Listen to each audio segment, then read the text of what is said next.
Greetings. I am Tony Walcott, Executive Director of the Barbados Employers Confederation.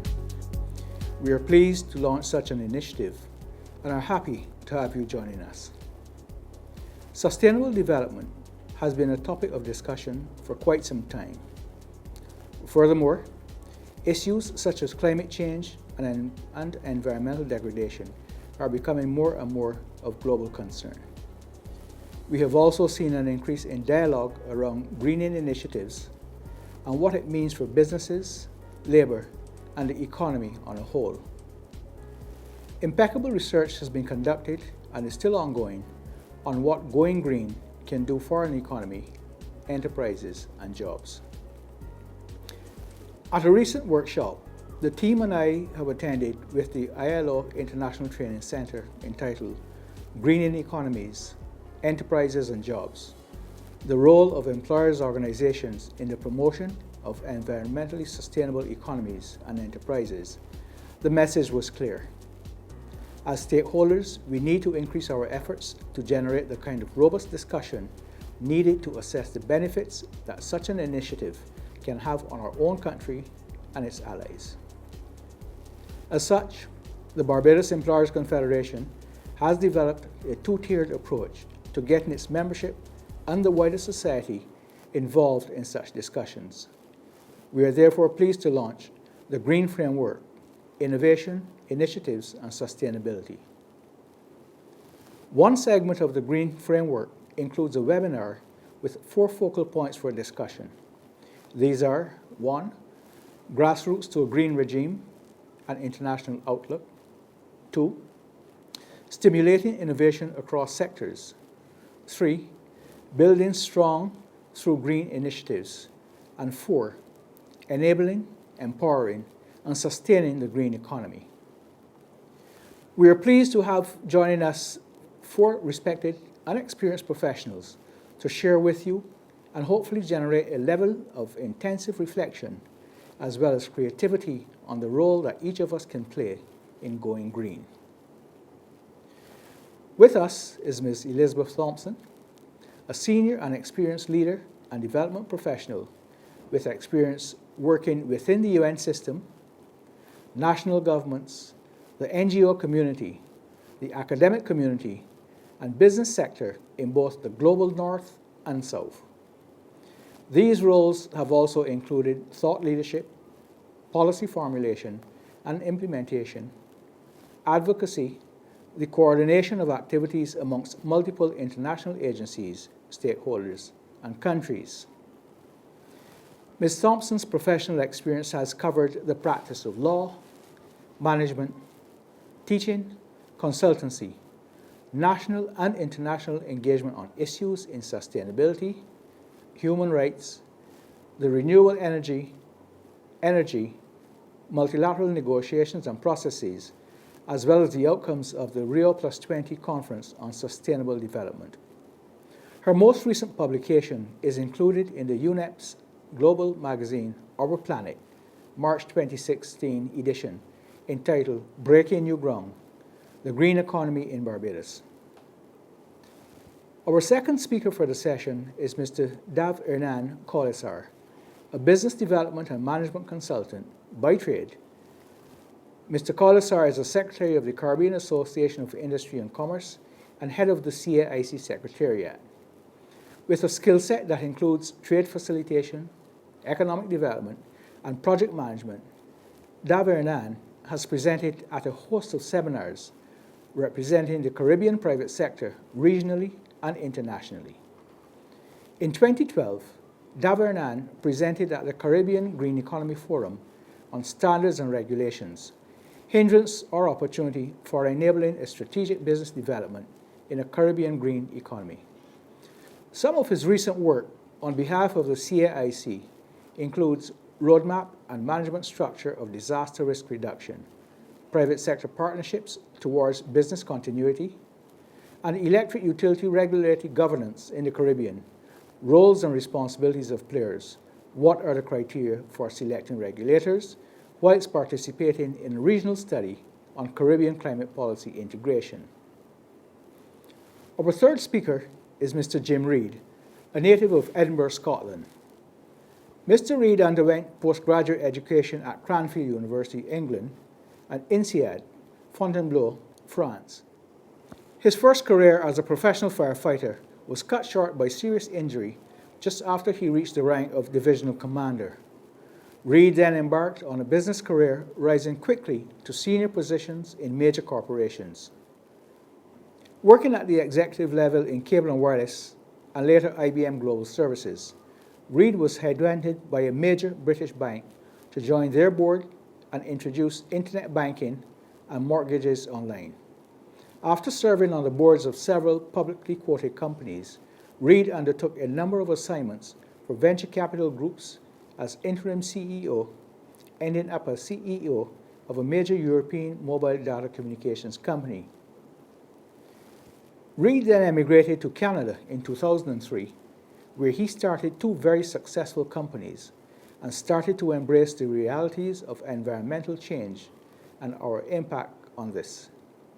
He started Caribbean LED Lighting Inc. to help companies and individuals reduce their carbon footprint and energy costs.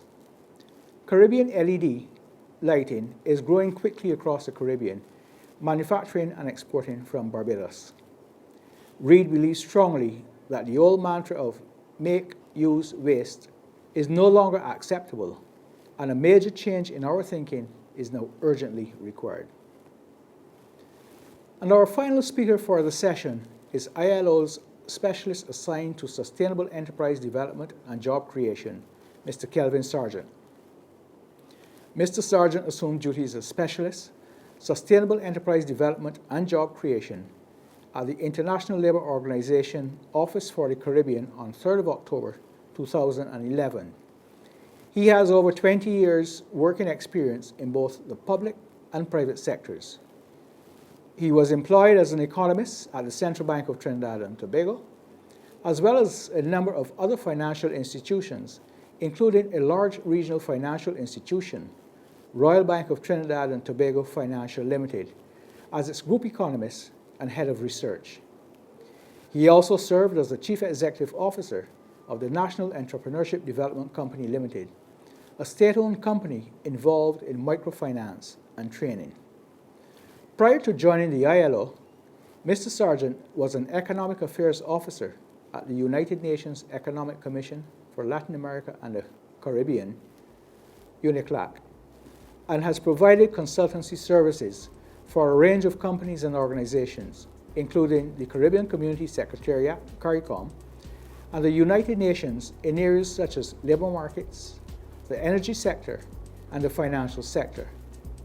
He has been involved in training at all levels for over 20 years.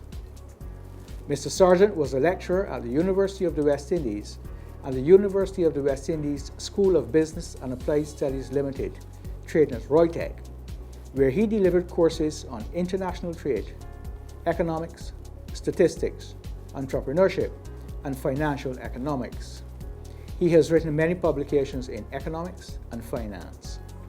Without further ado, I now turn you over to what we can rightfully call the experts under the Green Framework discussions. Thank you.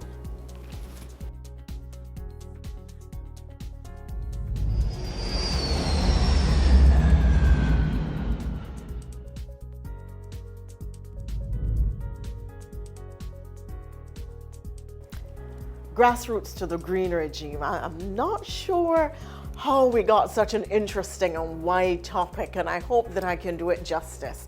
Let me start by making the point that the concept of the green economy really is a very new one internationally.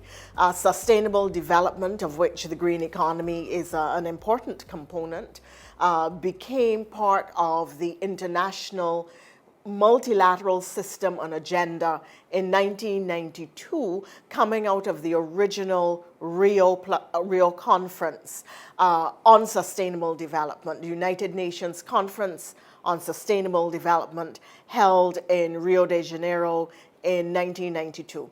And that is where the topic, the concept of sustainable development had its birth. Very few prime ministers, presidents, global leaders went to the original Rio conference. But over the years, it certainly has grown in terms of importance, in terms of how the international sector, global governments, United Nations system, and when I say the United Nations system here, I'm speaking to the entire multilateral system, the international development institutions of the World Bank, the Inter-American Development Bank, the International Monetary Fund, how organizations that deal with development issues address the concept of development. It is through the channel of sustainability. So sustainable development is regarded as having three distinct, albeit intersecting pillars: society, economy, and environment. And the idea behind these three distinct but intersecting pillars is that development must be sustainable. And to be sustainable, it has to protect the environmental resources which are exploited for economic gains. And that economic gains can't be short-term. You have to see them as long-term benefits for all of the people everywhere. And therefore, the move toward the green economy and the first international agreement which spoke to the green economy in a significant way, and which is the first international agreement on which countries across the world, across the UN system, found language on which they could agree, were able to coalesce behind a concept and an effort to spur sustainable development through the green economy, was the Rio Plus 20 conference, also held in Rio de Janeiro in 2012. So that was the United Nations Conference on Sustainable Development 2012, also held in Rio, popularly called Rio Plus 20. And therefore, in the consensus document which member countries of the United Nations agreed at Rio Plus 20, spoke to the issue of the green economy and regarded the green economy as a tool and mechanism through which poverty could be alleviated or eradicated altogether. And therefore, it was felt that the green economy, while it would be a global concept and a global effort, that every country would bring its own peculiar circumstances, its national value system, its social mores, its peculiar geographic and geopolitical and social geocultural DNA to how it defines the green economy. UNEP, the United Nations Environmental Program, has since then developed a widely accepted definition of the green economy as an economy which is resource efficient, which creates jobs, creates a sense of social equity, which protects and conserves the environment, and which promotes human and social well-being. So once again, you see underpinning this concept of a green economy, not merely economic considerations, but considerations which address society, people, considerations which address natural resource protection and conservation, and considerations which address sustainable economic growth rather than boom and bust cycles. So that in the UNEP concept of the green economy, it speaks widely to the fact that the economy must be low carbon, that it has to be resource efficient, that the economic developments and the economic thrust must benefit everyone, the concept of social justice and social equity. I'm proud as a Barbadian and as a Caribbean national to say that Barbados had one of the first green economy policies in the world. In fact, in the national budget of 2007, Prime Minister Arthur spoke to developing Barbados as a green economy, and he spoke to the social, cultural, economic, environmental, and broad benefits that the country would derive if Barbados predicated its broad development planning on green principles and on the concept of a green economy. That was in the budget of 2007, and I am very pleased to say that the current administration has adopted the green economy policy exactly as it was developed by the Barbados Labour Party administration in 2007. I am very pleased as the minister who led the development of that policy that it has been continued and that it has now been recognized as pioneering policy work at the international level. If I could talk a little bit, perhaps, about Barbados's green economy efforts and then the global effort toward the green economy, I might want to locate our efforts in not just the broad policy positions that we have spoken about, which I think are now widely accepted. UNEP has lauded them. What I am concerned about is that our implementation of the policy framework really has not been as quick as it should have been. And the effort at getting buy-in across every social and economic sector and at the grassroots level, because we are talking today about the grassroots to the green regime, an international perspective, an international outlook. How do you get that buy-in? How do you bridge the government, society, business gap so that every Barbadian, every national of every country at the international level, how do you bridge that gap, speaking specifically to Barbados now? How do you bridge the gap so that businesses see the buy-in? And therefore, I think we need to ask ourselves, what is the policy matrix?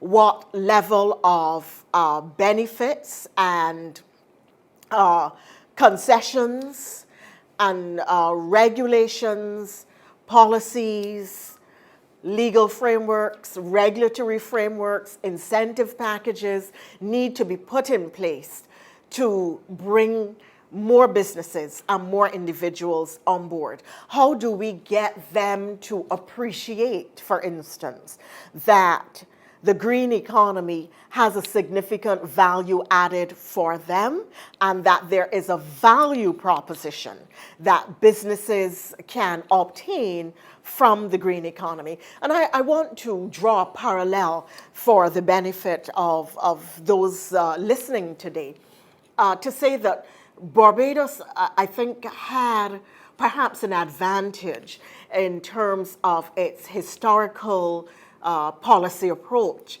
had an advantage in the implementation or the development of a green economy policy, given the fact that we had a strong solar water heating industry. And part of why we have been successful, why we are regarded as, I think now, of having the 5th highest level of penetration of water heaters in the world, certainly within the top 10, has to do with consistency of policy across political administrations. It has to do with the fact that at the time, the solar water heater industry and the pioneers like James Husbands of solar dynamics were talking about it, that the government did made some very critical policy decisions. First of all, there were fines and penalties for the importation of fossil fuel heater systems which derived heat or generated heat using fossil fuels, one. Second, there were benefits given to the manufacturers specifically I think that all of the inputs for the manufacture of solar water heaters was given free at the level of the consumer. So you were stimulating not just the supply side, but the demand side of the economy was stimulated as well, because a second policy decision, or third policy decision, was that everyone who wanted to buy a solar water heater was able to get a full rebate on their taxes, so that you stimulated the supply side, you stimulated the demand side. You had a policy framework in place which supported the transition to a solar water heating industry and a solar water heating thinking, so that languaging, for instance, the campaign in public education and PR, which accompanied it at the time, was a critical component of the success. In terms of making a similar transition, now in Barbados in the green economy, similar steps need to be taken. We have to develop some kind of matrix or measurement, metrics for measuring how we are performing as a country in terms of the implementation of a green economy. We have to develop a framework that allows businesses and individuals the incentives and the interest in becoming a part of the green economy and understanding where the benefits lie for them. The kind of shift, and I don't necessarily want to be critical of the Barbados effort, but I think it is very important, if you are going to make the shift to a green economy, that it is critical to set up someone, an individual, a department, an agency, which is going to champion this effort and this transition. It cannot happen unless the society wraps its mind around the concept, around where we are and where we need to go and the steps that need to be taken to get there, and unless there is the right kind of public education and public relations campaign. Government on a day-to-day basis is dealing with crisis at the hospital, teachers on strike, garbage collection not being what it should be, and these are the day-to-day issues on which government will focus. If you're trying to do something new, something that is now described as disruptive policy, disruptive social engineering, something new, something innovative, then there has to be a champion and a level of leadership brought to bringing about that new effort. I think during the solar water heating thrust in Barbados, the Prime Minister, Tom Adams, spoke to it significantly, and then there were the pioneers like James Husbands from the manufacturing sector. I am not sure that we can identify the current voices leading the green economy effort, but we have to tap a person at the national level and say, you are to lead this process, you must be responsible for the language, the concepts, bringing people on board, meeting with various agencies. Now, Barbados has identified 5 sectors of the economy: tourism, transport, building and housing, agriculture, and fisheries as the sectors in which it's going to promote the green economy more significantly, or certainly start the transition to the green economy. I am not aware of what specifically has happened in the various sectors. I know that at one stage in the 2007 budget and again in the 2008 budget, there was an initiative to assess the transport system in Barbados to determine how we would transition vehicle fleets, whether private sector or public sector vehicle fleets, to hybrids and to use green energy, green vehicles. And that has not happened. So that is clearly one of the things. If you're going to transition a sector, you have to start by assessing where you are in the sector, and this is what happens at the international level. You do the studies that tell you where you are in the sector, what you do the gap analysis that tells you not only where you are, but you look to where you want to be, and then you make the decision about how you're going to get there. And I'm not hearing in the Caribbean, even though there has been talk about green economy policy and green economy initiatives about how you're going to get there.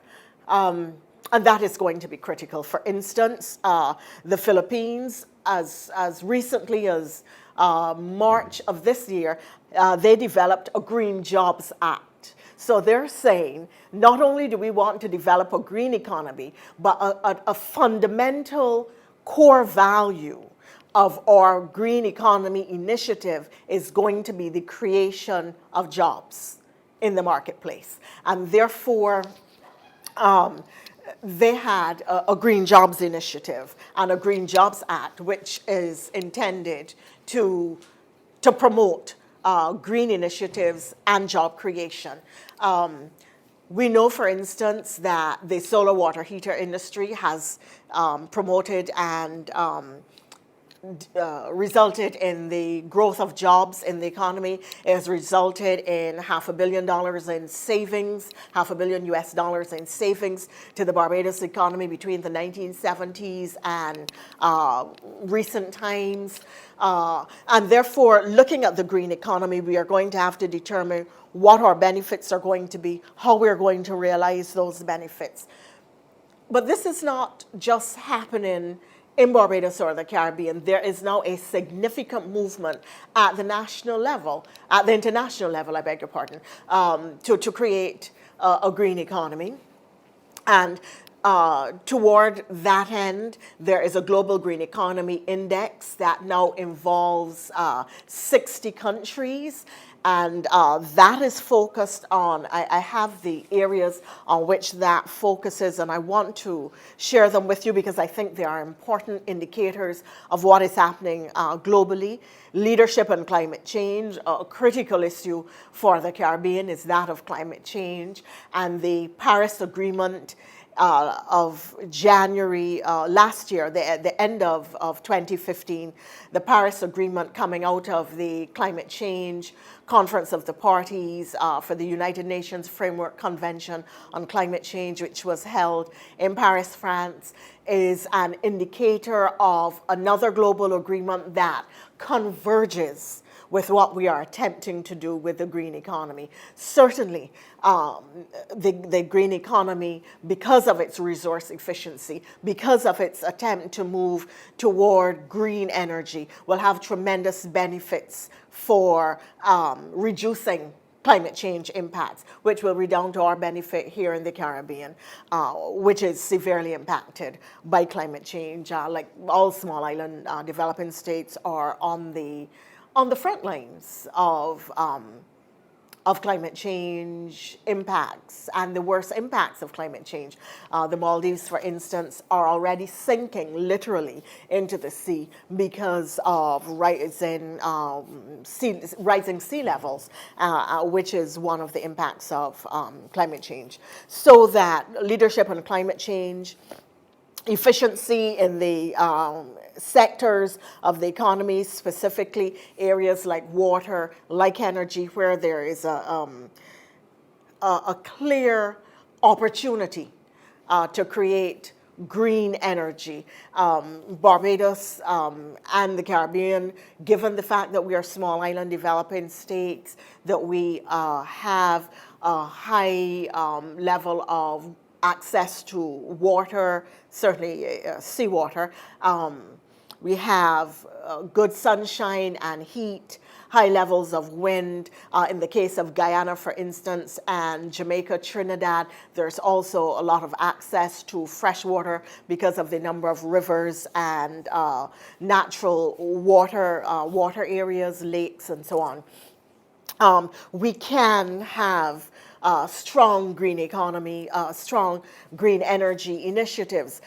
Dominica, for instance, in the Eastern Caribbean are looking at geothermal because of their volcanic base. So that there is opportunity here, and the Caribbean can build a green economy. because of our green resources, access to green energy. We have the capacity because of our small size. It means that implementation, it means that policy development, it means that the scalability of projects can be so much easier than a really large country, because you're talking about microstates, populations of 200,000 people, 2 million people, 70,000 people. So what I'm talking about is not outside the realm of possibility. It is not outside the realm of doability, nor is it outside of the realm of the capacity of the Caribbean as small sovereign states. In Europe, there is also an increasing thrust to move toward a green economy, toward green energy. President Obama has made it a signature effort of this last term, and he speaks about issues of the green economy. He speaks to issues of climate change, of transitioning, for instance, the car industry, which is a major industry in the United States, to more green, less petroleum-based vehicles, more efficient vehicles. Then there is also the climate change policies and initiatives that President Obama has been putting in place, and more recently the whole effort to introduce more solar into the United States. And therefore, if Europe can do it with the horrific winters that we've been experiencing in Europe and in the United States, then certainly the Caribbean, with its wonderful sunshine and fabulous green resources, we really can make the effort. And in just the same way that we have used solar water heating to our social benefit, to our economic benefit, to our environmental benefit, by not importing as many fossil fuels to heat water, for instance, by the savings that we would have realized from the non-importation of larger volumes of fossil fuels, from the revenues that we would have generated from the jobs created and from the exportation of solar water heater units.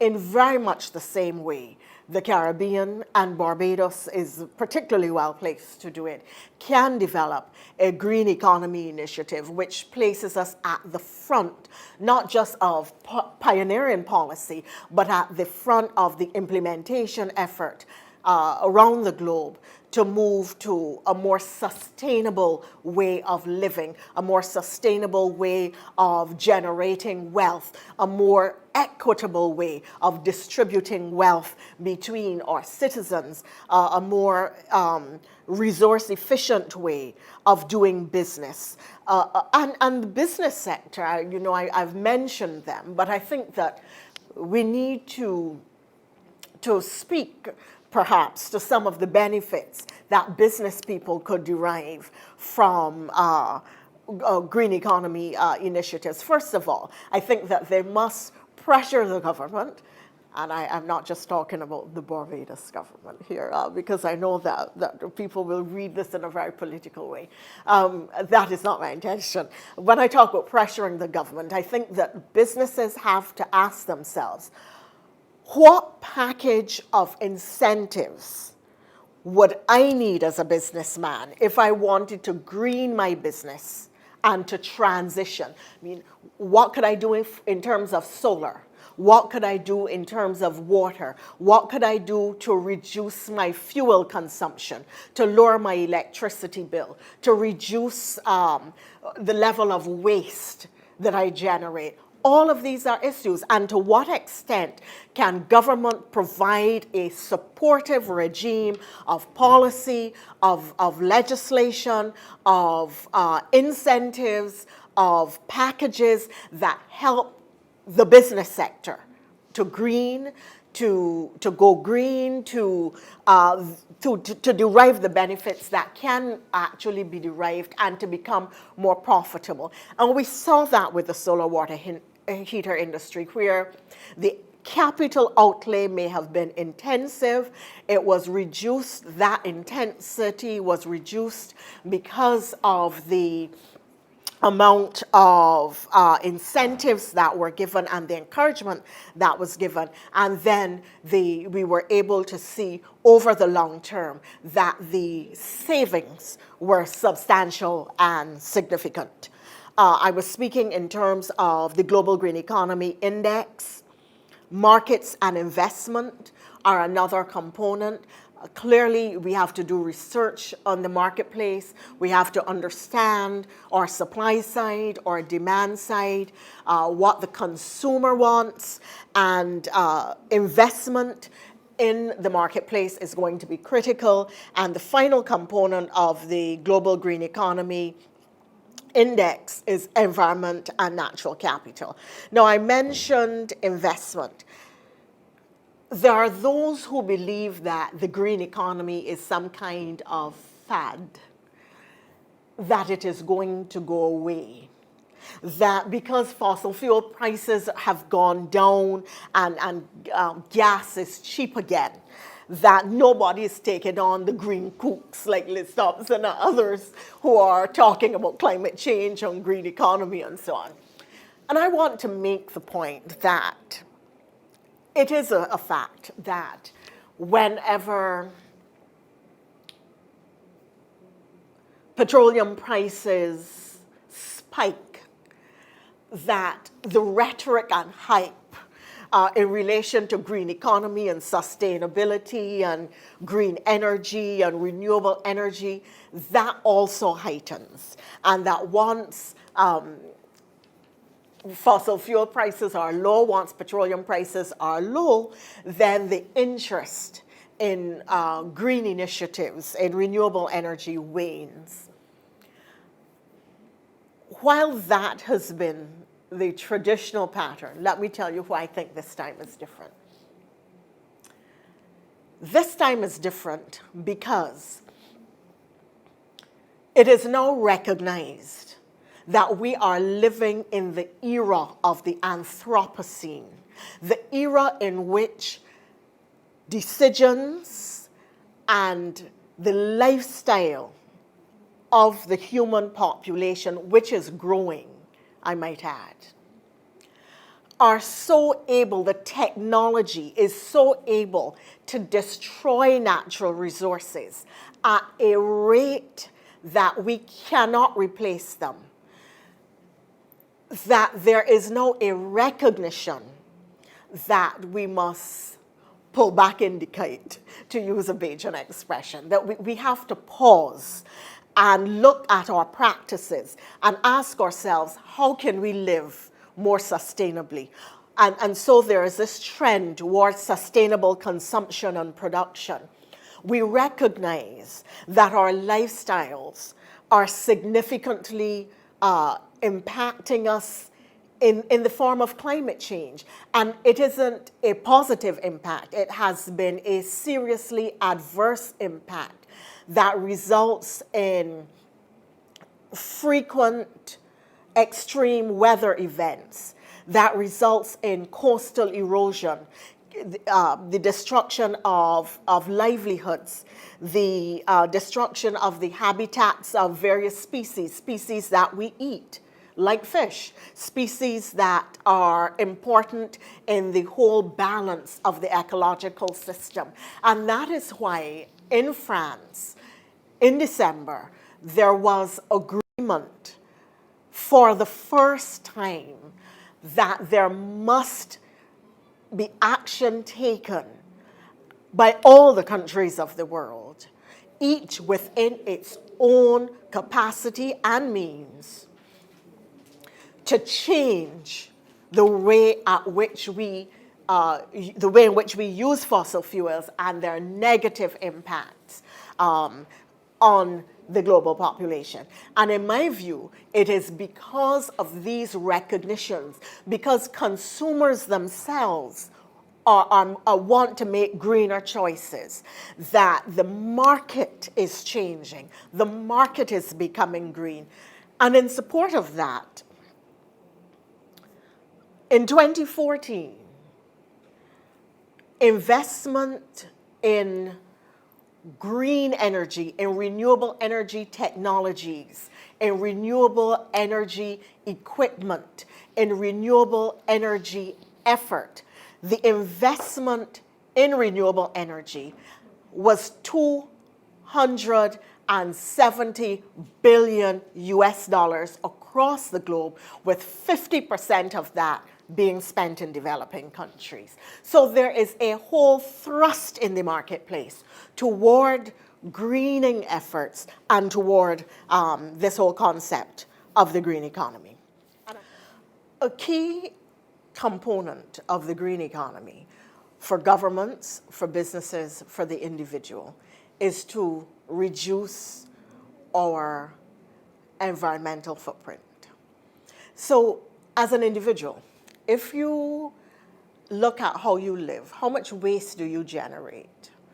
Do you turn off the lights when you leave a room? What pieces of equipment do you leave plugged in? Do you leave the tap running for the water to heat up while you're on the phone chatting with your best friend? Stuff like that, very simple things that will make a difference to how many environmental goods and services each of us consumes. Start by making those decisions at the personal level, and then at the household level. I know there are people, for instance, who are putting in solar panels, who are putting in windmills or systems that will generate electricity for them. Simple, you can also use water-saving devices that will reduce the amount of water that you use. Businesses, for instance, can use sensors where the tap goes off once you remove your hand, or once some people are out of the room, the sensor picks it up and it shuts down. These things not only make a difference at the environmental level, they improve quality of life, they're resource efficient, they improve quality of life, and they affect savings. Sometimes you pay a little more at the retail point, but in the long term, the benefits are greater, not just for you, not just for your household, but for the country and for the environment. So that's the people, social, economic, and environmental link. For business buy-in, Barbadians, for instance, only have to look at what the solar water heater industry has done for us as individuals and for the country. But let me cite you another example of what I think was good social engineering and a good example of green economic planning. And I'm really pleased to say that it was another one of my projects and one of the last ones as Minister of Energy and Environment of Barbados. People love the boardwalk. The boardwalk was built really to reduce climate change impacts on the coastline and the level of erosion that was being experienced on our coastlines. It had an environmental purpose. Look at how people are using it socially. Look at the social benefits of the boardwalk, the sheer enjoyment that people get from exercising there, from walking there, from liming there, from just going out and watching the water. Look at the way in which it has brought more people into that physical location.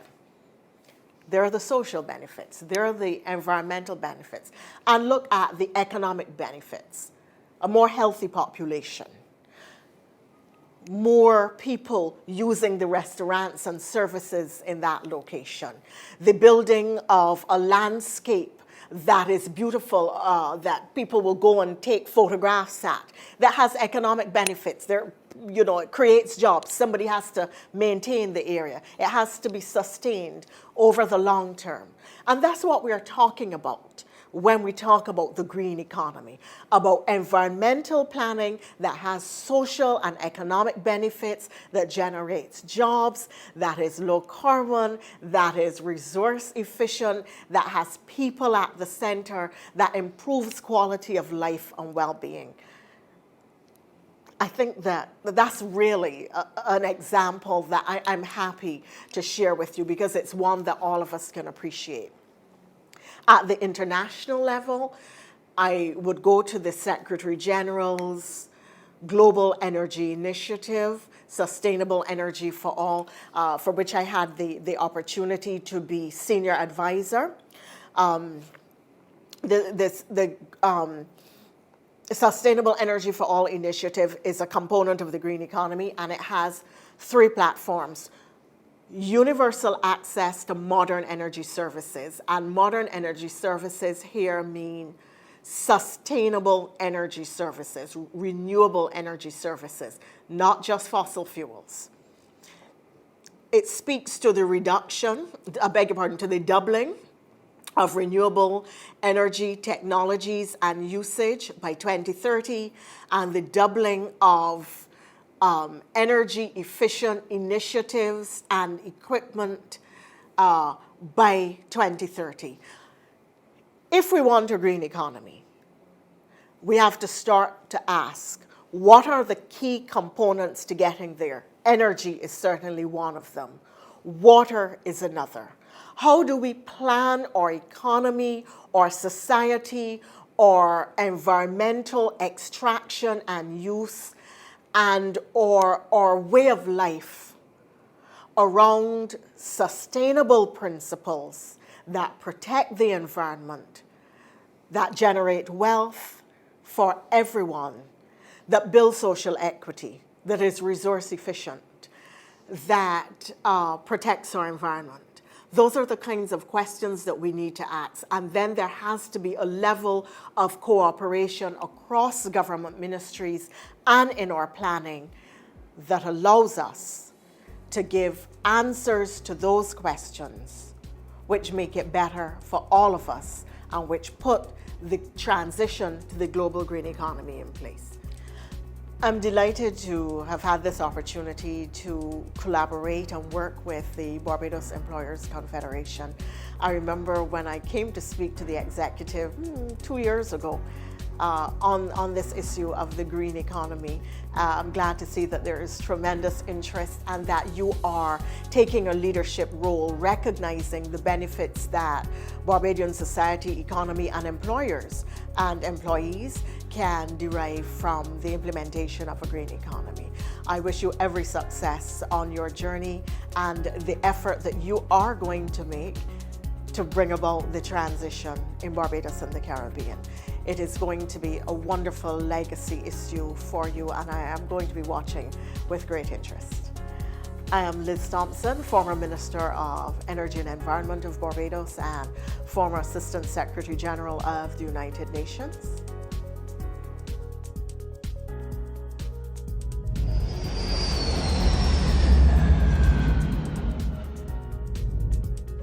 Today's discussion is going to be about stimulating innovation across sectors, and it's being discussed by the Caribbean Association of Industry and Commerce. My name is Dave Kaulasa, and we are going to look at essentially some definitions, background to the green economy, the Caribbean experience, greening sectors, and innovation through greening. So this thing about sustainable development is development that meets the needs of the present without compromising the ability of future generations to meet their own needs. And this was a definition based on the Brundtland Report. The green economy is one that results in improved human well-being and social equity while significantly reducing environmental risks and ecological scarcities. That is from the UNEP. Sustainable development, therefore, is a bit self-explanatory when we take it out of the Brundtland Commission's report. Quite simply, it is an economy that is low carbon, resource efficient, and socially inclusive. So the background.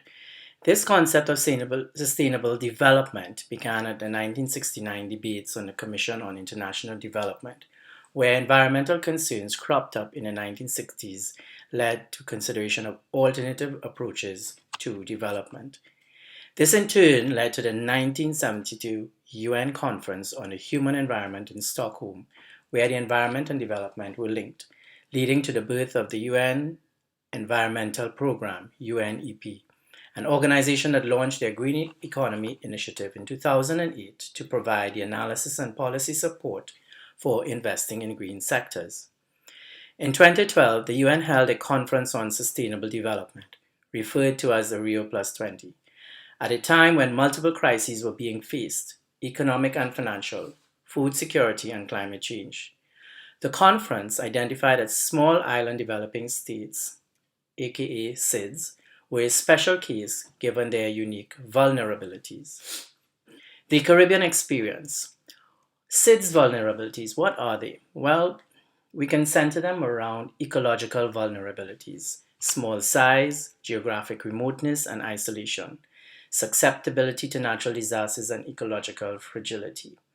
Essentially, there are weak institutional capacity and high costs of basic infrastructure. One only has to think about Guyana in the region. In terms of international relations as it relates to SIDS, because of the globalization of economies, the opening of markets of vastly different sizes and strengths, as well as the removal of preferential access, basically attempts to capitalize on FTA, EPA, and the WTO, multilateral rules, bilateral rules of trade and development agenda. In terms of the social vulnerabilities, there's a skewed income distribution. It was increasing poverty. There was the depletion of labor force, migration of labor, the brain drain, diversion of resources, and resulting in increased crime and drugs.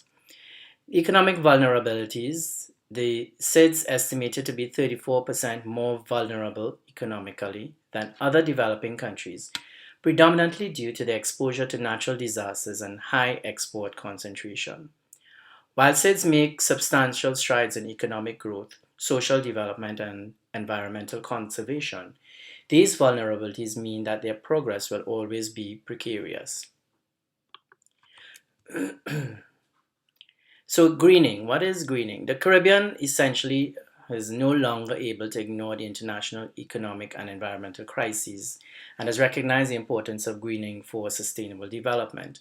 Maybe it's more so because there was a push to it by the international financial institutions, IDB, and so on.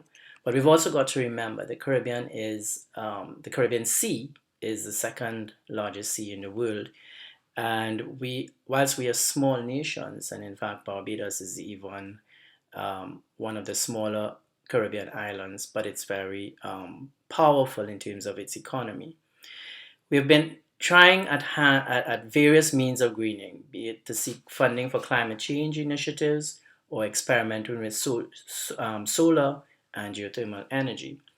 Jamaica incorporated greening into the National Development Plan in its Vision 2030, which is aimed at improving the standard of living across its citizens, reducing poverty, developing various sectors of the economy, and diversifying the energy mix. In 2009, Guyana launched its own low-carbon development strategy, and it was based on deploying their forests to promote economic development and mitigate global climate change. Dominica, similar to Guyana, rolled out in 2012 a low-carbon, climate-resilient development strategy in the hope of getting to a green economy by 2020. Trinidad and Tobago incorporated a valuation of ecosystem services into national accounting, which takes account of land cover, land use, carbon stock, water, and biodiversity. In 2013, Grenada produced an alternative growth and poverty reduction strategy, while Barbados itself embarked on a national green economy scoping study with the support of UE and UNEP's Green Economy Initiative. Altogether, if we look at and spread this across various greening sectors, we just picked about four: just tourism, agriculture, energy, and transport. Tourism, as we know, is a mainstay in the Caribbean. It's interlinked with other sectors of the economy. The islands have a high dependency on it for foreign exchange as well as employment. The global economic downturn in 2008, however, had a negative impact on tourism in the Caribbean, with job losses and a decline in the arrival of tourists. While tourism has been on the upswing for the past 2 years, there are negative effects felt by the islands as a result. These include pollution, excessive foreign ownership, and foreign exchange leakage, the depletion of natural resources, the displacement of locals, and changes in societal norms. And we see this happening particularly in Jamaica, Barbados, St. Lucia. Apart from tourism, the Caribbean SIDS have also dependence on agriculture, be it sugarcane, rice, banana, spices. Even with all of the trade depletion that is taking place, these are still important. And especially now that there are discussions that have to incorporate food security policy in the region. And we can't forget fisheries and even the fisher folk and their decline, the threats that are facing them. Agriculture contributes this significantly to the GDP of most Caribbean SIDS and is ultimately linked with the tourism sector. Challenges faced by the agriculture sector can result in a decline of productivity and include reduction in agricultural lands for tourism and housing, chemical use and the overarching effects on the environment, trade liberalization, and marketing challenges. The energy sector in the Caribbean is dominated by importing foreign oil. The alliance with PetroCaribe for oil on conditions of preferential payment has allowed members of the alliance to comfortably afford oil by stretching out the payment over a period of 2 years. Barbados is not a member of the alliance. The dependence on fossil fuels, its cost versus the revenue of the islands, and the need to harness the abundant resources in the Caribbean makes this sector a key area for greening. Guyana's unrealized potential for hydroelectric power, the move to solar power by other Caribbean islands can't be underscored. Transportation plays a major role, being interlinked with all of the major sectors. Again, here it affects the environment due to carbon emissions, dependence on fuel, and the overall cost versus the benefits. Greening this sector would look at reducing emissions with minimal effect to economic activity to sustain efficient transportation. So let's get on to this area of innovation and stimulating it. What is required? Well, we want to narrow this down into three main areas: government policy, public and private investments, and the discussion on innovation in itself. Why do we need to do this? To mobilize an entire nation to work towards the goal of a green economy, this has been identified as a vehicle for sustainable development. There needs to be government policy to govern and incentivize people and businesses towards greening. The government is required not only to produce policy, but to take the initiative and begin the work. Sometimes the private sector would not, even with its own push towards risk and taking risk, there needs to be someone who is set apart, and the governments have to demonstrate that leadership most of the time. While Caribbean countries have implemented policies on a national scale, Jamaica and now Barbados have been in development of and rolling out greening into their national development plans. However, there is really only so much that the government can do. The private sector is also required to take an interest, invest in, and in some cases lead the way for greening. In the Caribbean, we'll have a tendency to sit and wait for the government to do something, and we'll discuss some facts and figures in a short bit.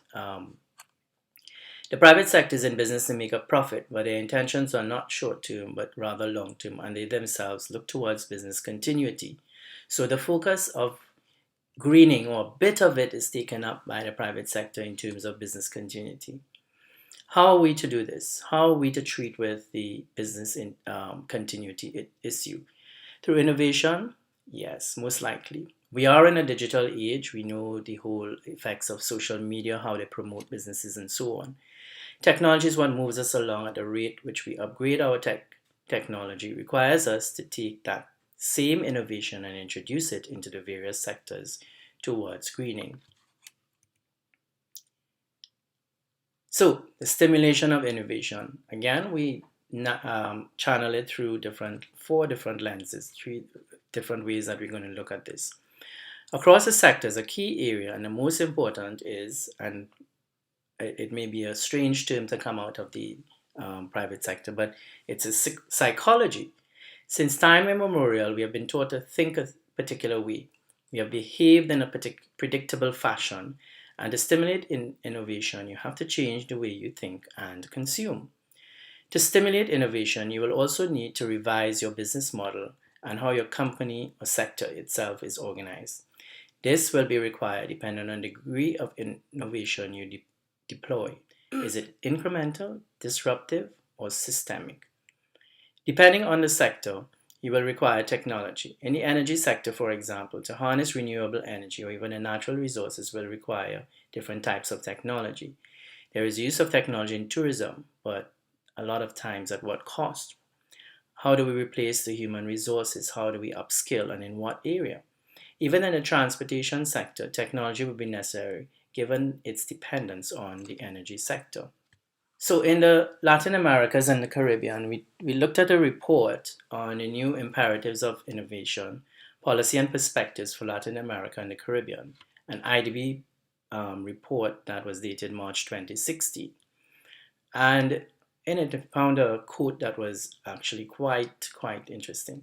Open markets left on their own are challenged to create a concerted innovation culture, and public policy is certainly not an imperative, but it must be matched by market-driven action. The LAC economic development has inhibited innovation, and though well-intentioned, science, technology, and innovation policy has not been able to bring the scientific community, open financial markets, and corporate research laboratories to produce the required results. The lead in Latin America and the Caribbean was Chile, who were 46 of the 143 countries evaluated, while the next best was Brazil at 61st. This was taken from the 2014 Global Innovation Index. So if we go back to the psychology of our discussion, over time, when we look at this graph, we will see that there are early adapters, there's the early majority, and if we look on the x-axis, the number of new adapters reaches a peak somewhere in between the early and late majority. So in psychology, you want to get into the mind of the nation, your employees, your consumer. That's essentially marketing 101. It is about what they want. Is it? Really? No. It is about creating a need and fulfilling that need. In Europe and the US, they are focused in the last decade on ethics and fair trade, sustainability, sourcing their raw materials and goods, taking into consideration the working conditions of employees and their remuneration. This has led to a change in the way that people purchase. Can you change the buying patterns and, in the instance of greening, the lifestyle of your consumer? The diffusion of innovations model here looks at the adoption of innovations over time.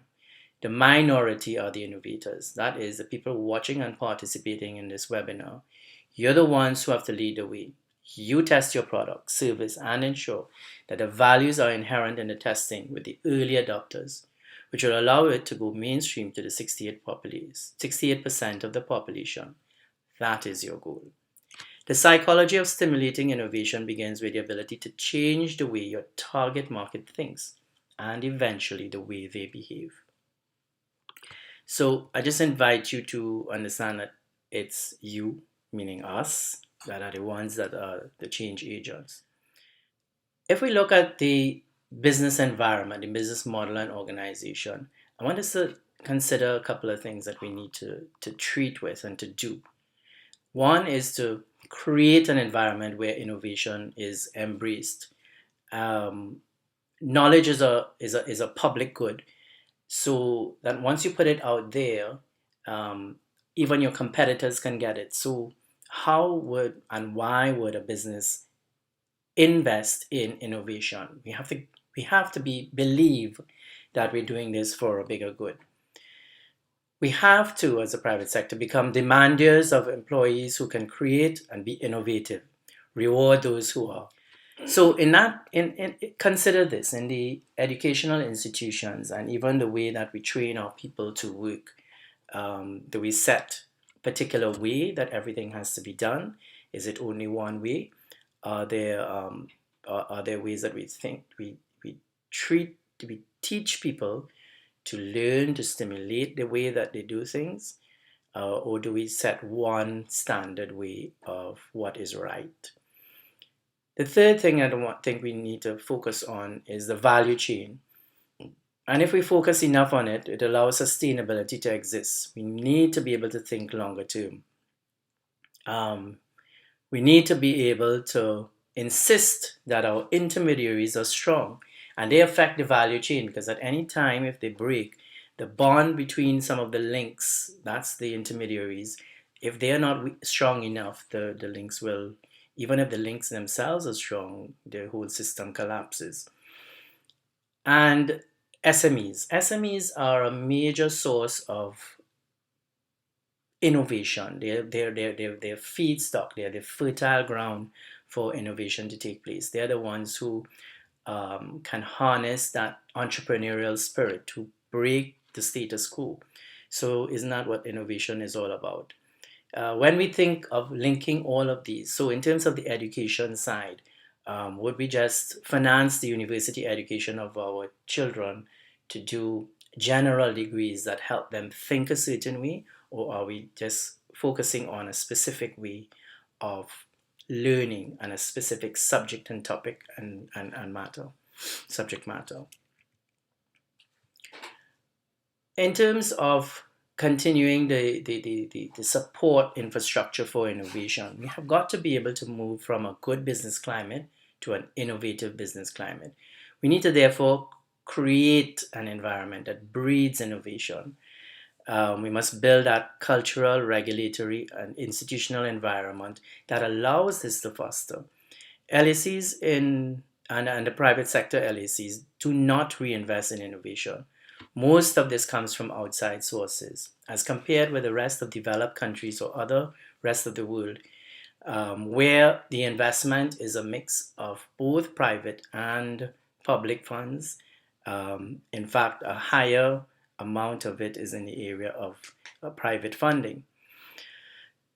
If we look at services firms, they are less capital intensive. However, require higher levels of financing, but they're less likely to attract investments from private sector to finance them. And certainly and definitely the public funds are not usually targeted towards services firms. But consider this, there you're more likely to have the greening effect built in to their modus operandi already. And the services trade is the fastest growing trade globally. Now, it is important to understand that services firms' innovation is different from manufacturing. In manufacturing, the reliance is on R&D, but in services, it's in more innovative activities. So we have a faster chance of getting the services firms to actually push the innovation boundaries, and the region is very, very much services oriented, and in particular Barbados is like that. So I mean, we have a tremendous opportunity to make some serious strides. In summary or in closing, I just want you to look at just some success criteria, as it were, and to summarize. One, to engage both public and private investment in STI, and STI being science, technology, and innovation. So we need to look at how we can mesh the two and just give real life to the PPP, private-public partnerships. Two, access to finance for SMEs and startups under an innovation orientation. And what we're looking at is that we need to ensure that since most of our firms are SMEs essentially, we have to, or we should direct some energy and focus on how we can treat with not only the startups, but the SMEs that exist, because collectively, they're the ones who are contributing to and who can contribute to a greener economy. The LAC economies, while they make some level of observable gains, and they have the highly skilled human capital. Is it directed at innovation? Not necessarily. So the bottom line is we are looking at a lot of the traditional areas of study and treating with and teaching people their traditional skills. And nothing's wrong with that. But our people also have a high skill level and have a high intelligence level. We should also be channeling that into breaking some of the barriers, and we should recognize it when it happens. The fourth thing I want us to consider is focusing the relevant resource requirements to stimulate economic growth. And in this, what we think is that we have to define the priorities a lot better.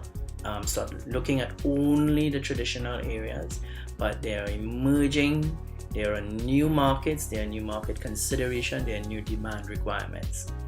And lastly, we must provide both the business and innovation climate that allows the private sector to develop much better and have more intense, firm innovation across the region. On behalf of the CAIC, we thank the Barbados Employers Confederation for the invitation to speak on the topic Stimulating Innovation Across Sectors under the Green Framework. We do hope that this information was useful to you and that it inspires you.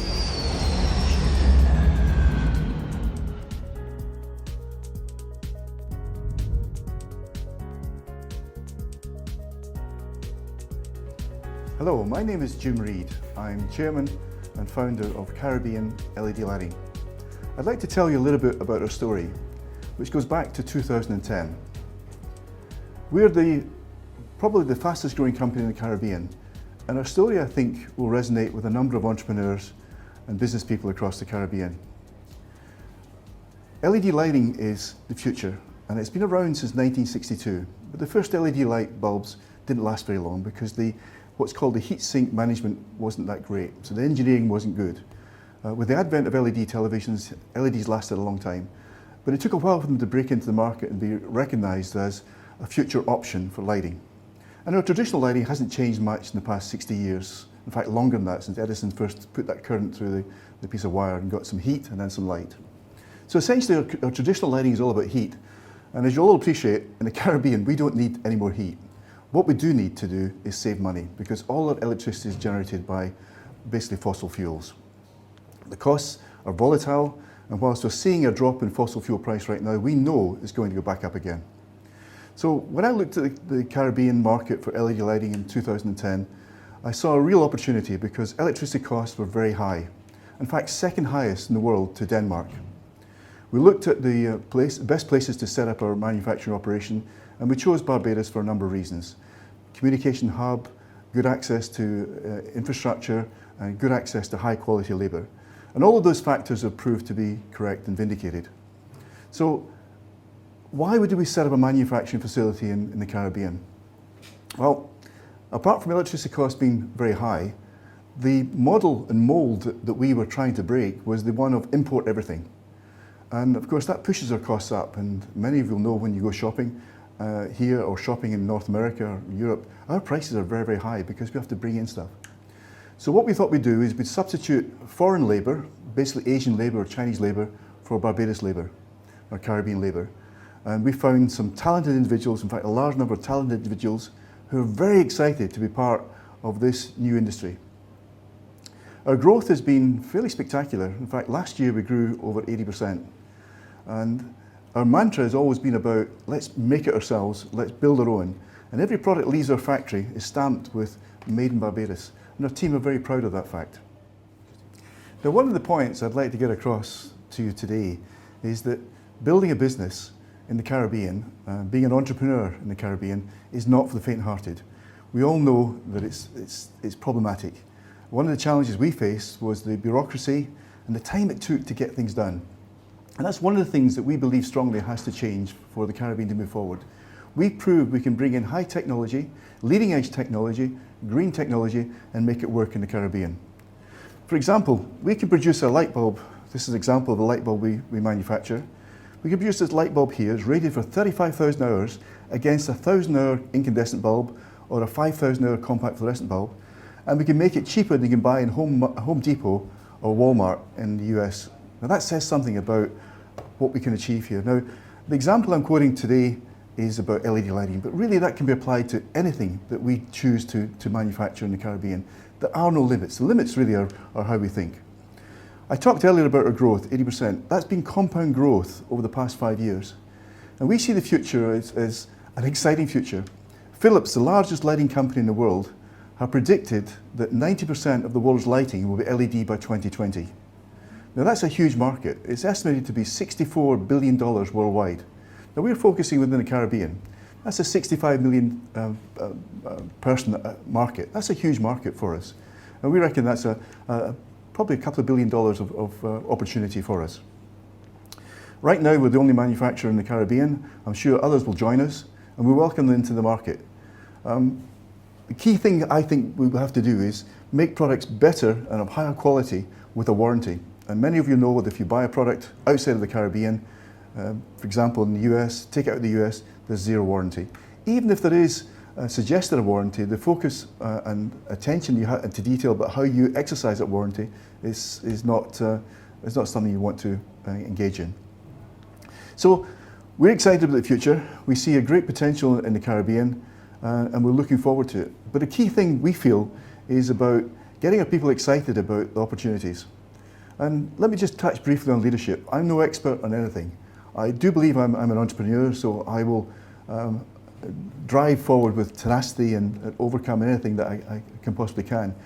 But really what I've learned over the past 20, 30 years in businesses is it's not about management, it's about leadership. It's about inspiring your people, empowering your people, helping them to grow. And I really capture it in three circles: team, task, and individual, keeping those three in balance.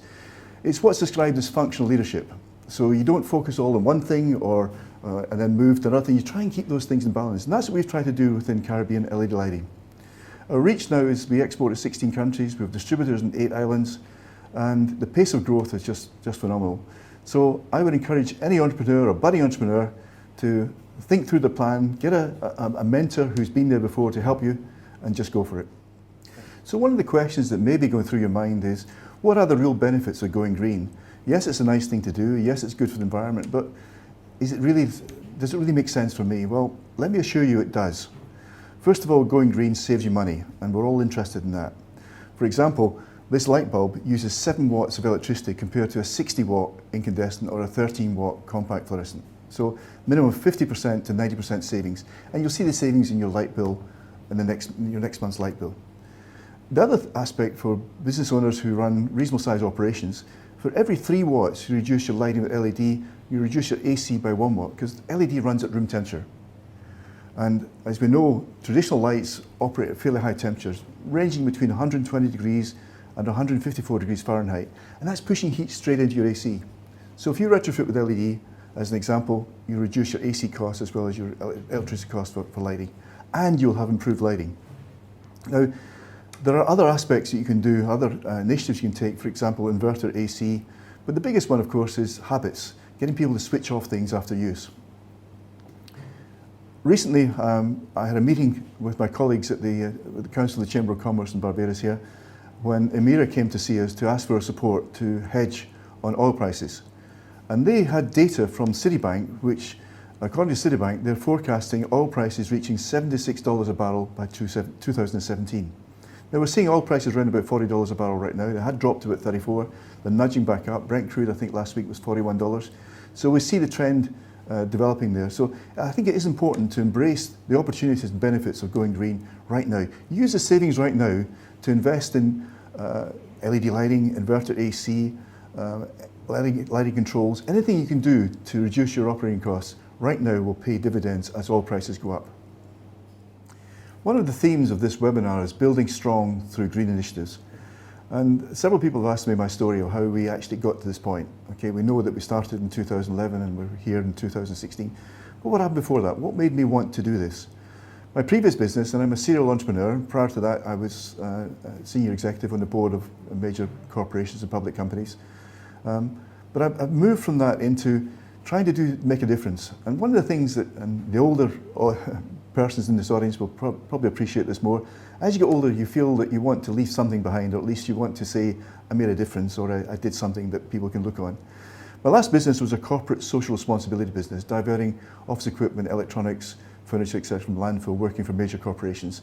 And that was a company that grew very, very fast across North America. I sold it to a private equity group, but in the process I met a man who many of you will recognise as Al Gore. Al Gore wrote a book called The Inconvenient Truth. It's one of a series of books. And he set forth in very clear terms what we were doing to the environment and what we had to do to mitigate the damage we were doing. I got enthralled by that. In fact, I recruited many people Al Gore trained into my last company. But I decided when I sold the last company that the next business was going to be something that would benefit the environment, reduce our carbon footprint, and hopefully move green forward. So LED lighting seemed to be the next big thing, and that's been proved to be correct. And that's really why I moved into that. And I have no regrets. In fact, I'm really excited about the progress we've made doing that. So I would suggest to all those budding entrepreneurs out there, even if you decide not to manufacture or get involved in manufacturing green products, have a business based on green credentials so that your carbon footprint is as small as it possibly can and your impact on the environment is as small as it possibly can. We're blessed to live in the Caribbean, we live in paradise. But as we drive around and walk around, we see garbage and litter everywhere. And that's one of the things that grieves me. And an old saying that my grandfather used to say to me is, Jim, where there's muck, there's brass. So what we're seeing in North America and Europe and other parts of the world, Australia in particular, recycling plants, recycling and repurposing of goods and products and whatever, there's money to be made in it. So I would encourage people to look at that. I see that as the next big thing whereby we can make money, protect our environment and go green. Thank you for listening to me today, and thank you for listening to my story about how I went green and how I see the future. But I'd like to pay special thanks to Barbados Employers Confederation for putting on this webinar and allowing people like myself to share our ideas and thoughts with a wider audience.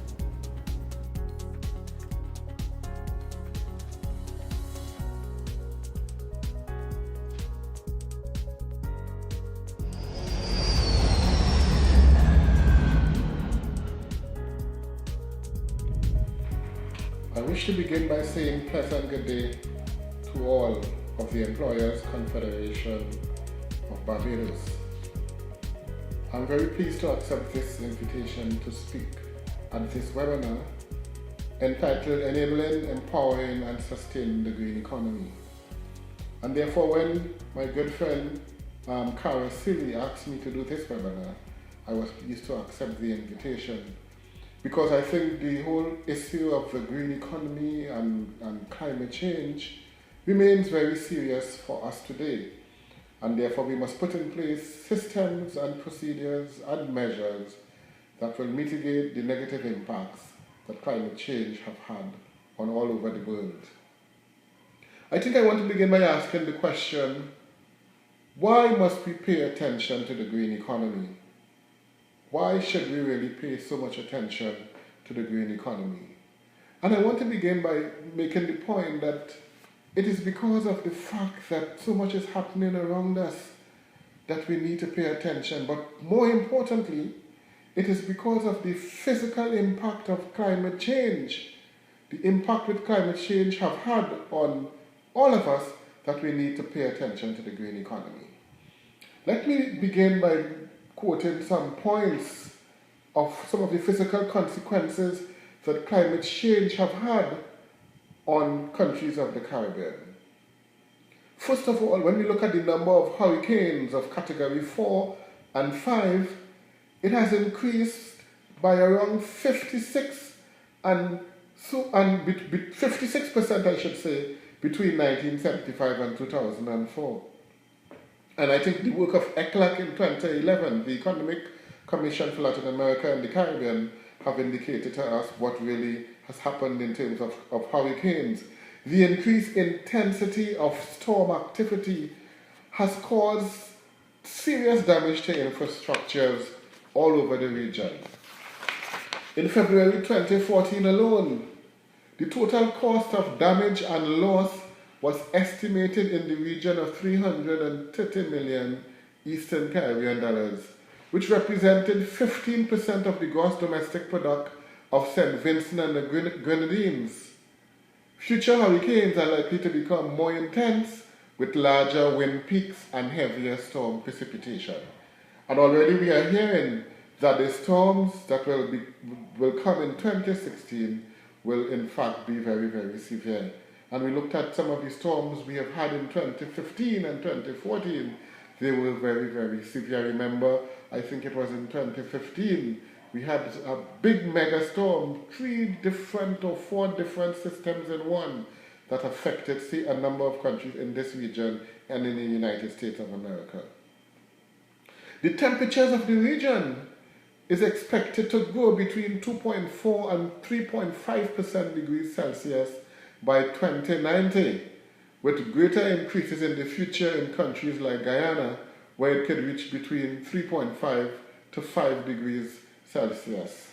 And I think we all agree that it is very much hotter these days. I think sometimes when I go outside, the heat is very intense and the humidity is there for all to feel. Sea level is expected to rise between 1 to 2 meters, and which can cause saline intrusion into freshwater aquifers as well as coastal flooding and erosion, adversely affecting local resources. Fisheries, for example, and reducing the value of these countries in terms of tourist destination. The coastal impacts of floods, storms, loss of mangrove forest and coral reef due to sea level rise threaten vital infrastructure, settlements and facilities that are the base of employment and incomes of island communities and may result in reduction of tourism. It has been estimated that the continued decline of coral reefs could cost the region between US $350 million to US $870 million per year by 2050. And this research has been done by CASIA and, of course, UNEP. And, of course, the whole question of biodiversity loss, freshwater scarcity and droughts result in economic losses from reduced agricultural yields. Such impacts have been experienced by the agricultural sector of most countries in the region. And let us not also forget the increased emergence of vector-borne diseases that has also been caused by the whole issue of climate change. Ladies and gentlemen, the economic and human cost of disasters in the Caribbean has been enormous and can be enormous. Let us, for example, reflect on Grenada.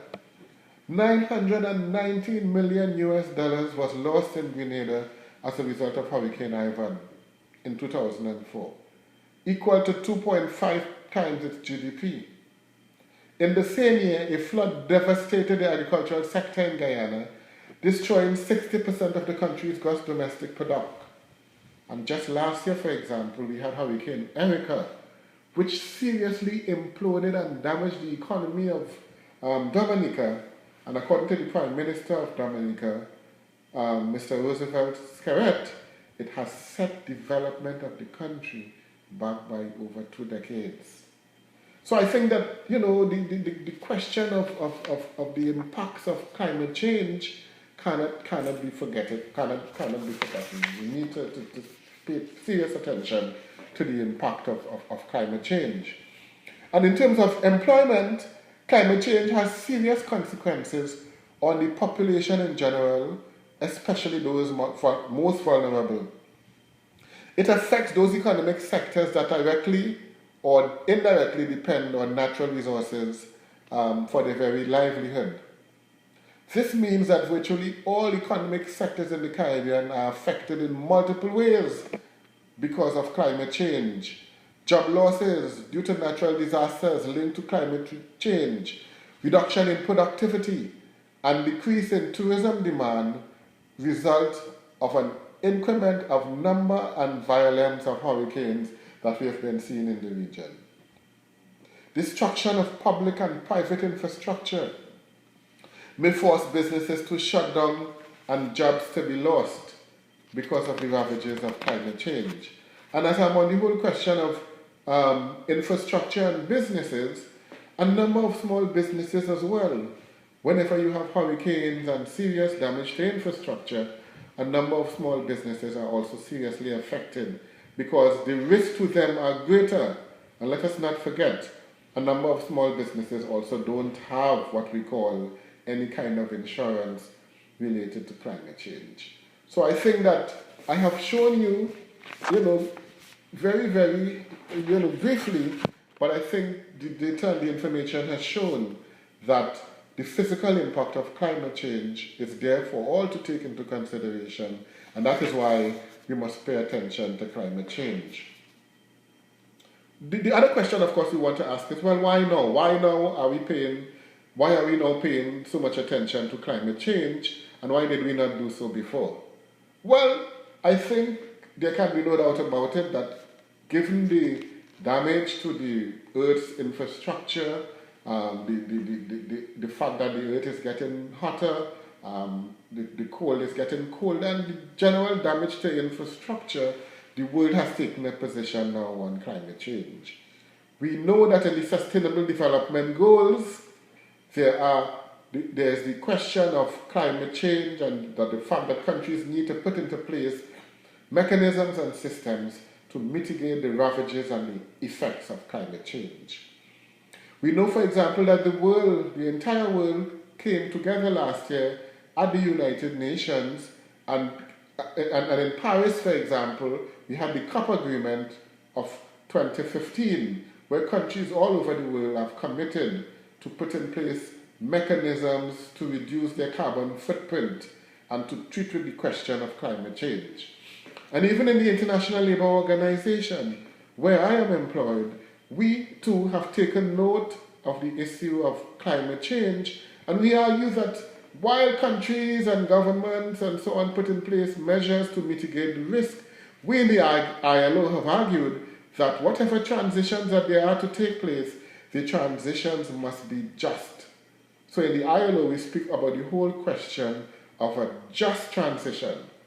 And also in the ILO, our policy, the ILO, we now have a policy on environment. We call it an environment sustainability policy, where everything that we do in the ILO now takes into consideration the environment and the protection of the environment. And recently the ILO, the Director General, also appointed an environmental committee. And that committee is charged with the responsibility of ensuring that everything that the ILO does is done taking into consideration the environment in mind. So therefore I'm making the point that everyone counts, because at the international level, but even at the local level and at the domestic level, at home, in Barbados, in Trinidad, in Guyana, everyone counts as we seek to transform the development paradigm to one of sustainable development. And in the past, development wasn't about sustainable development. It was about development and capital growth and GDP growth and whatnot. But the new paradigm now speaks to sustainable development. That is, that we all need to take care of the environment. We all have a responsibility to ensure that whatever we are doing, whatever development approach that we are taking, we must put the environment as well into the equation. And therefore, we need to mainstream greening in all that we do. We need to bridge the gap between the young and the old, the have and the have not, the rich and the poor, that all must see that the greening of the economy is very important. We need to build policy tools, that there need to be policy tools to treat with the whole question and the issue of climate change and the green economy. And very importantly, we need to mobilize resources. We need to mobilize resources that if we are to do all of these things that we want to do, if we are to empower and enable and sustain the green economy, then it calls for tremendous amounts of money, tremendous amounts of resources to transform the economies and to transform the systems, the education systems, the training systems, towards start orienting towards this greening of economies. So I'm making the point therefore that there would be need for capacity development, skills training, and the creation of green jobs if we are to enable, empower, and sustain the green economy. Green jobs is therefore very important. The creation of green jobs and the skills for green jobs become very, very important. Now, I therefore want to focus on some strategies, I will argue, some factors that are necessary to sustain this green economy, to empower this green economy. And I think we can think about a number of sectors right away that can go green, that we can green, for example, the agricultural sector. We can talk about green in the agricultural sector. We can talk about construction. We can talk about green in the tourism sector. We can talk about the manufacturing sector, the services sector. All of these are sectors that at the onset we can think about greening. But in order to green all of these sectors and to green the economy, it seems to me that there are certain key factors that are necessary in achieving a green economy in Barbados. One, for example, is that we need to create the necessary legislative and regulatory frameworks which facilitate green economy and green businesses. And in that regard, we will need to look at our land use and pass legislation to treat with land reform and land use. We need to protect and pass legislation to protect the seas and the coral reef. And we need to pass legislation that speak to green enterprises and green businesses. We need to create the relevant educational skills to build capacity.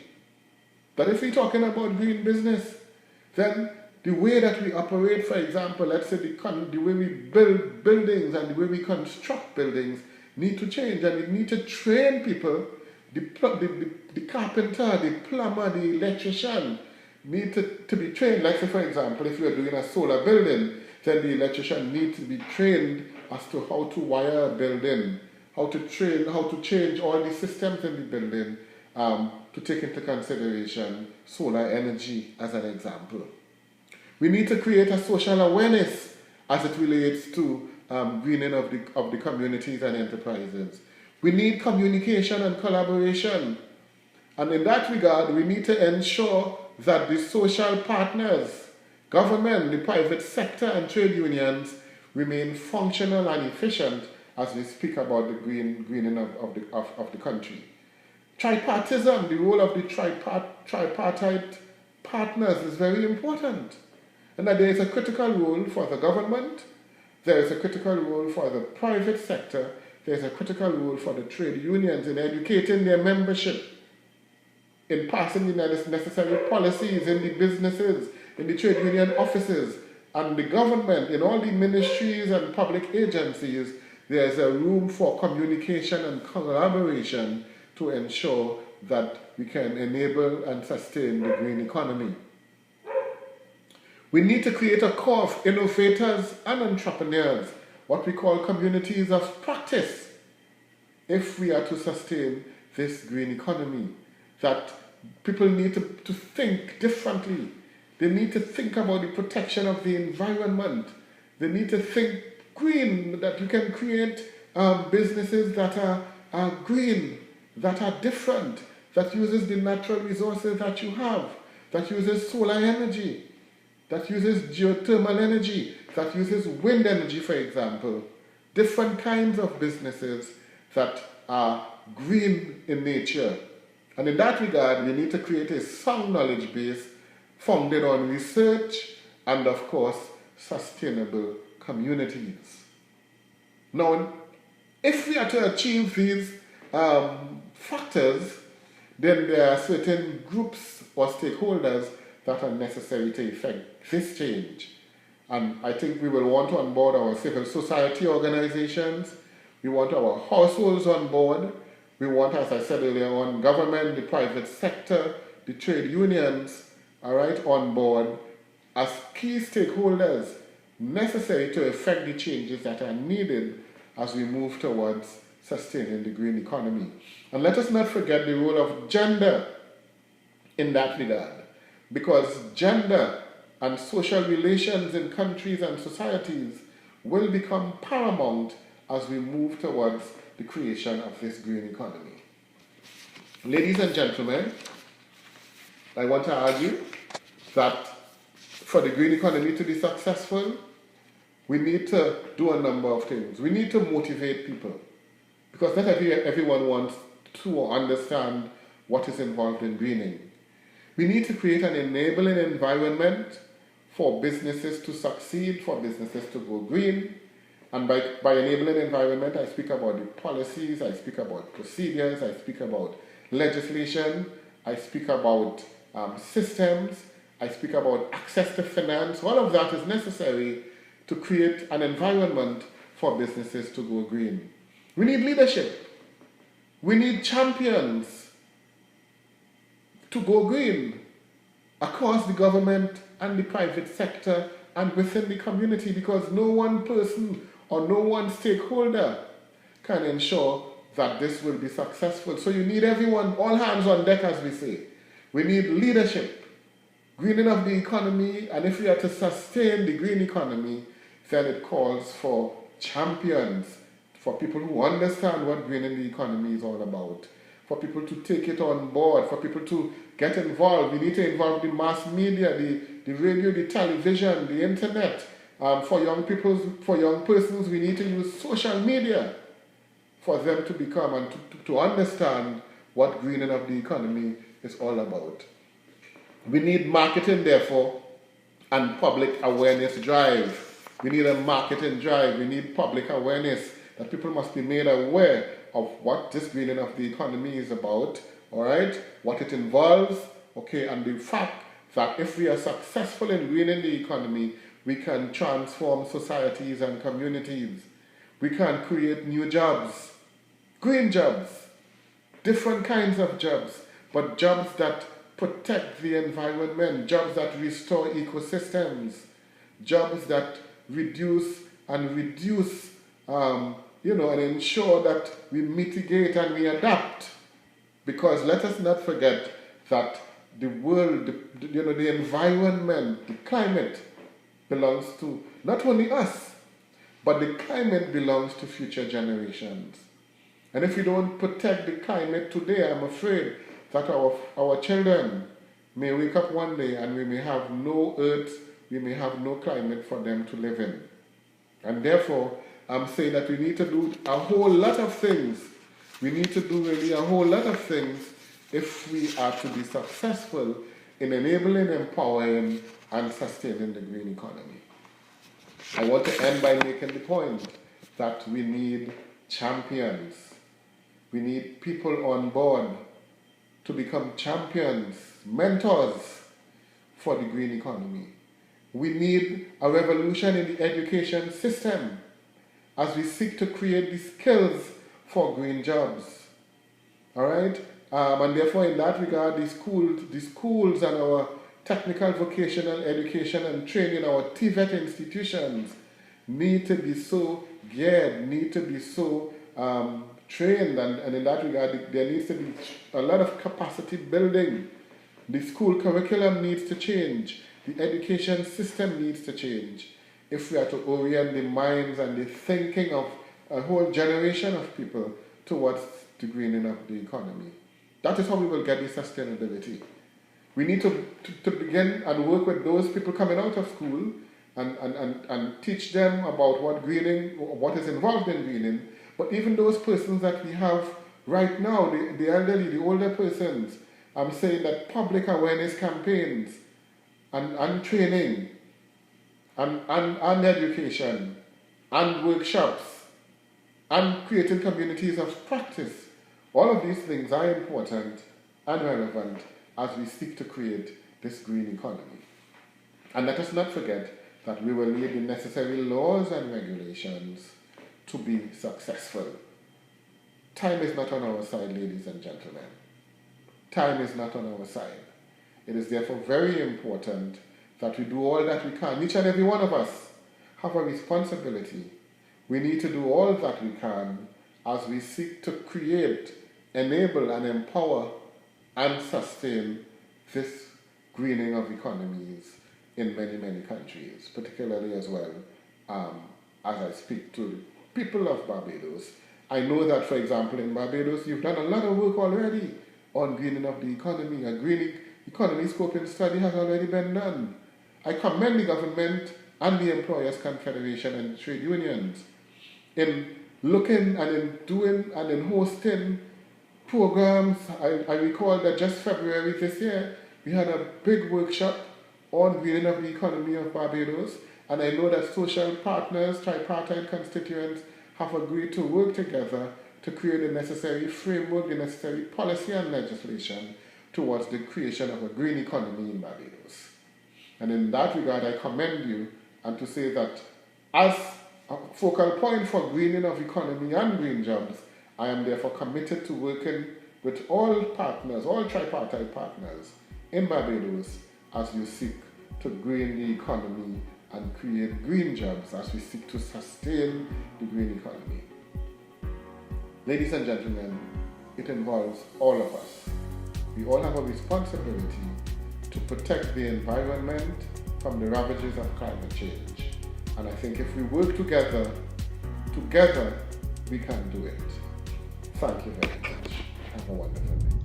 On behalf of the team at the Barbados Employers Confederation, we would like to extend our appreciation to the presenters for willingly sharing their knowledge and expertise in the subject matters. We would also like to thank you, the viewers, for taking the time to join us. We welcome your feedback and encourage you to send your comments to kara@barbadosemployers.com. That is KARA@barbadosemployers.com. Have a wonderful day, and remember, BEC is here to make good employers better and, by extension, their employees.